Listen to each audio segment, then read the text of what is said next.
274। हमारे शरीर की कोशिकाओं में उपस्थित अम्ल होता है ए डीऑक्सीराइबोन्यूक्लिक अम्ल, बी सल्फ्यूरिक अम्ल, सी ऑक्सैलिक अम्ल, डी राइबोन्यूक्लिक अम्ल।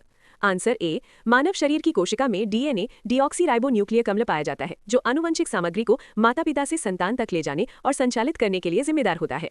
275। निम्नलिखित में से किसे जैविक उत्प्रेरक कहा जाता है? ए एंजाइम, बी पाचक रस, सी हाइड्रोक्लोरिक अम्ल, डी म्यूकस।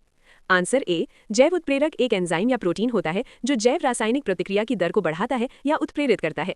ये मानव शरीर में पाचन प्रक्रिया में भी मदद करते हैं। लाइपेज, अमाइलेज, पेप्सिन इत्यादि इसके उदाहरण हैं। 276। जैव उत्प्रेरक के उपयोग से जटिल पदार्थों को सरल पदार्थों में तोड़ दिया जाता है, जिन्हें क्या कहते हैं?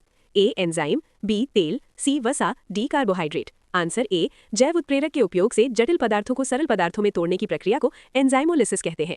एंजाइम एक प्रकार की प्रोटीन है जो कि जैव उत्प्रेरक का कार्य करते हैं एवं जीवित जीवों में रासायनिक प्रतिक्रियाओं को गति देते हैं। पेप्सिन, ट्रिप्सिन, अमाइलेज, जाइमेज आदि एंजाइम के उदाहरण हैं। 277। प्रोटीन का सरल रूप क्या है? ए ग्लूकोज, बी वसा अम्ल, सी ग्लिसरॉल, डी एमिनो अम्ल। Answer D. Protein amino acid से बने बड़े और जटिल अणु होते हैं। ये हमारे शरीर में कई महत्वपूर्ण कार्यों, ऊतकों का निर्माण, एंजाइम और हार्मोन्स उत्पादन करना एवं प्रतिरक्षा प्रणाली का समर्थन करना आदि को संपन्न करते हैं। हमारे शरीर में 20 प्रकार के एमिनो एसिड उपस्थित होते हैं, जिनमें से 9 आवश्यक एमिनो एसिड का निर्माण हमारे शरीर में नहीं होता है और उन्हें भोजन के माध्यम से प्राप्त किया जाता है। 278। प्राय चर्चाओं में रहने वाले पुनर्योगज प्रोटीन है?